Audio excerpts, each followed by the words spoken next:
Good day, YouTube. It's the 5th of October, 2020. And this is going to be a short video on connecting batteries. For example, you might have a off-grid cabin with a solar, you might have an RV, you might have a golf cart. You have something that has multiple batteries and you might be confused at how to connect them or how to charge them or how to use them properly. So there's not a lot on the YouTube out there about it as far as like a tutorial, but there are sure a lot of questions I see on the internet. So I thought I would do this quick video. I have these 4 batteries. They're about a year old. They're Group 27 RV batteries. Again, about a year old. They've been out of service 4 or 5 months or something. They all need to be charged. So I gathered them up. I was getting them all charged up because I got different things they got to go in. And I thought this would be an opportune time to make this video I've always wanted to make. If I see questions on the internet, I will defer to this video to help answer questions as some folks that are new to this. So we're going to talk about how to connect batteries. So there are 2 ways to connect batteries depending on what you need to accomplish. Do you need to have more volts or more amps? Those are the questions. If you've got an RV and everything is 12 volt and you have 12 volt batteries and you have room for 2 or 3 or 4, you don't want to double your volts now, do you? Because all your lights will explode and all your 12 volt appliances will blow up.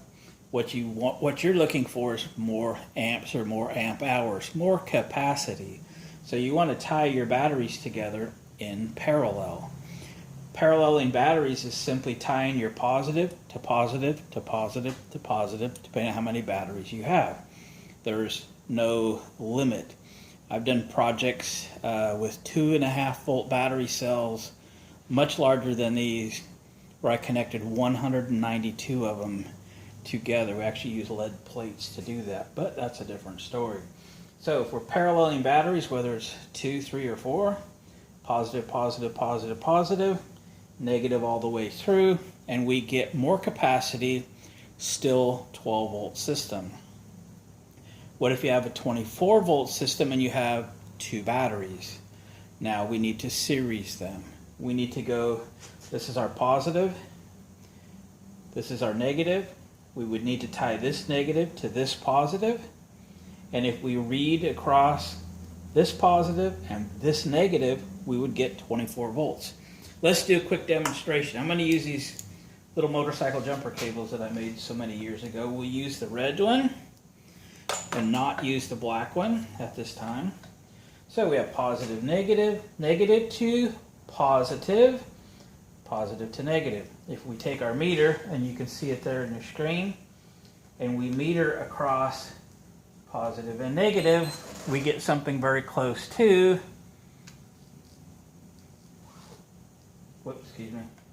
positive and negative, we get something very close to 24 volts. Okay? If we have a 36 or 48 volt system, we simply go from ground to positive with another jumper, ground to positive with another jumper if we're going for 48 using 12 volt batteries. If you're using 6 volt, you're going to have twice as many batteries, right? Right. Okay? At any point, you could still pull 12 volts across these connected batteries by just watching those posts there. 11.42, we're calling 12 volts nominal. This battery's not fully charged. This one I think was 12.4. More charged than the other one. Okay, so we've talked about paralleling. We've talked about seriesing. What if you have room for 4 batteries, you want more capacity, and you have a 24 volt system? Now we're going to combine the 2, okay? We have these series together, right? And we have 2 more that we could series together. This is a 24 volt pair. This can be a 24 volt pair. I wonder if my leads are long enough. Let me do this. I'm stretching here. I'm stretching here. So negative, positive. We want to take this negative. Where's my other one? I'm just struggling to find stuff that reaches here. Should have got set up better.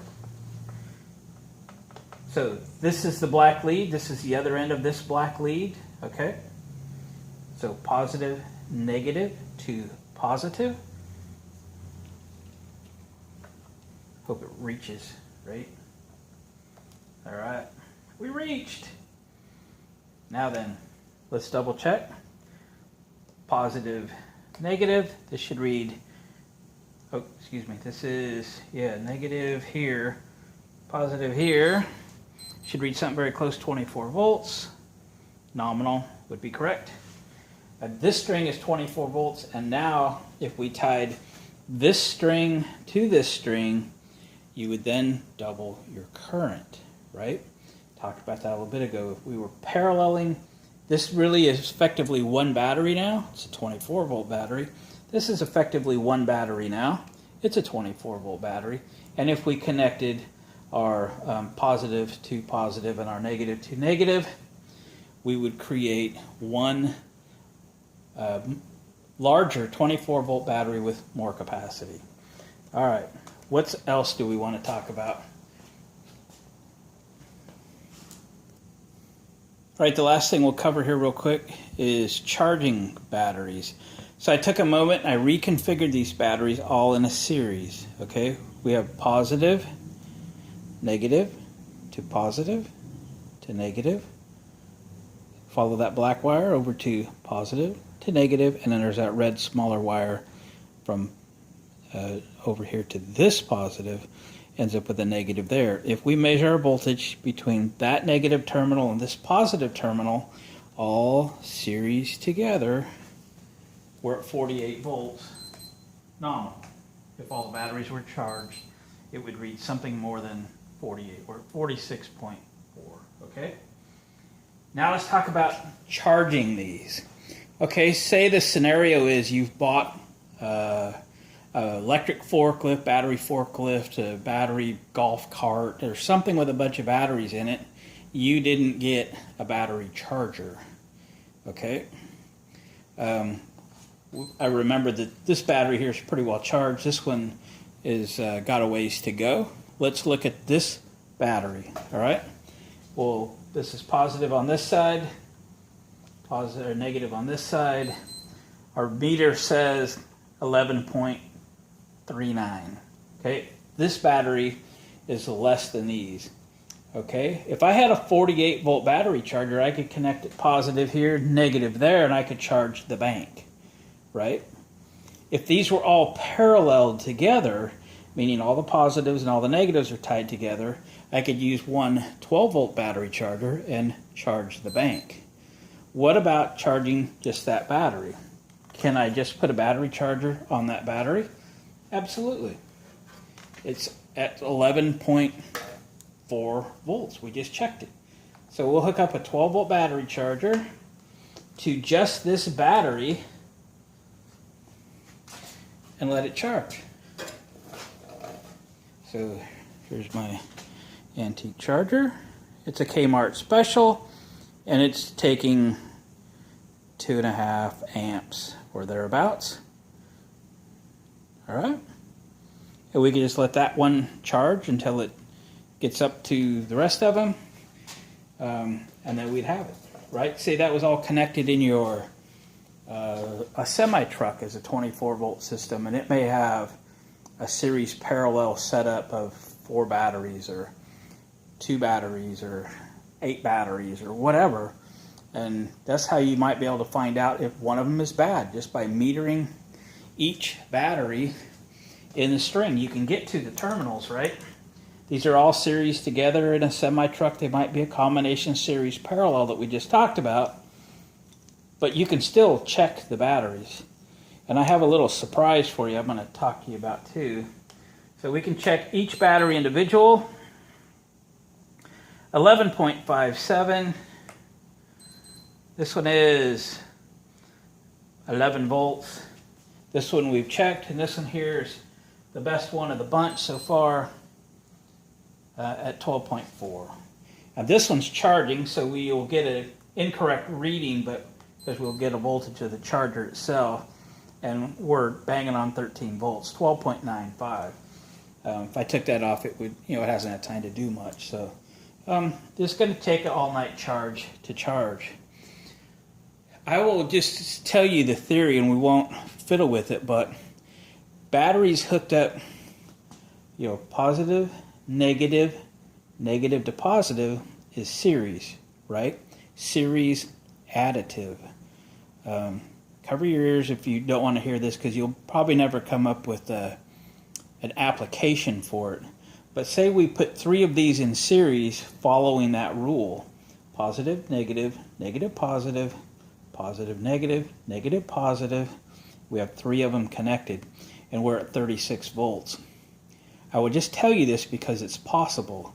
You can now hook this one up, okay, positive, positive, okay, and hook it up basically backwards, and it will be voltage deducted. You'll end up with a 24 volt string, because that one will actually, in theory, it takes the voltage away if you hook it up backwards. All right, that is just something I'm going to tell you because that's basic electricity. Now, I will tell you a scenario that I ran into 30 years ago and saved a transport company probably a lot of money. They came into a local repair shop with a similar setup of batteries. We'll say there was 4. I honestly don't remember, but I believe there was 4. It was in the wintertime, and they couldn't get the truck started, and they decided they needed to replace all the batteries, and they did. And then they tried to get it to start, couldn't figure out why it wouldn't start. They had made a drawing of how all the batteries were connected, very large custom-made cables, and that's just the way they had to fit in this box around the fuel tank of this semi-truck. And finally, they threw up their hands, and friends of mine owned the business. I get a phone call on a weekend or something. It was raining and snowing, and one of them kind of weekends. And I go down there and start figuring it out. I had this meter, my Snap-on Blue Point meter at that time. It was brand new then. And I said, okay, all we can do is go back to basics, right? Let's see what we have. Just take all the connections off. So they took all the connections off, and I took that meter and I started checking batteries, okay? I just making sure what we had here. Was something mismarked? Was something going on? I checked that battery, and it was 12 volt, and I checked this battery, and it was 12 volt. And then I checked this battery on that truck, brand new, and it was also 12 volt. Then we got through the whole set and realized the batteries we had were good. All right, let's check the old batteries, see what we got. All right, so I went through the old batteries, did all the same checks. I get down to the last one, and this is what I saw. See the minus there? Minus 12 volts. And I went, oh man, I remember back in high school auto shop that the instructor told me if you took a 12 volt battery and completely discharged it and then hooked a charger up to it backwards, negative on the positive post, positive on the negative post, you could charge that battery in the opposite polarity.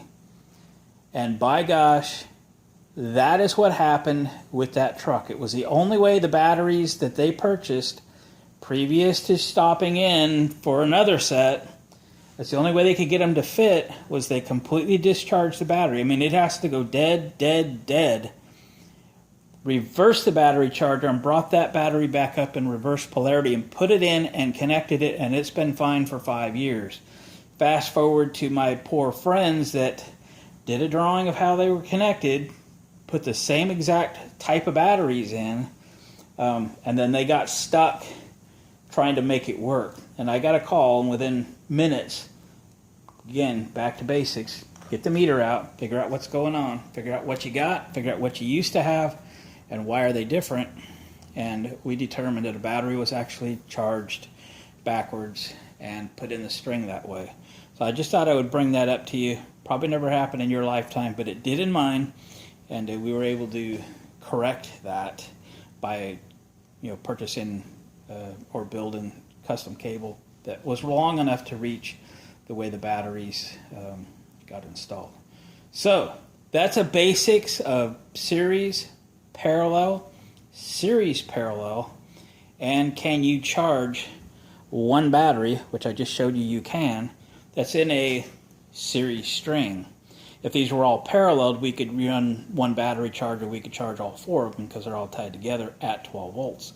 If we wanted to charge these batteries up all in one string and they were series like they are, we'd need a 48 volt charger, and I don't have one. I got a whole bunch of 12 volt chargers, and we could charge them individually with a 12 volt charger, or we could charge the one that needs charged in the middle of a series string by simply connecting it like we have. And we're still charging at about 2 amps.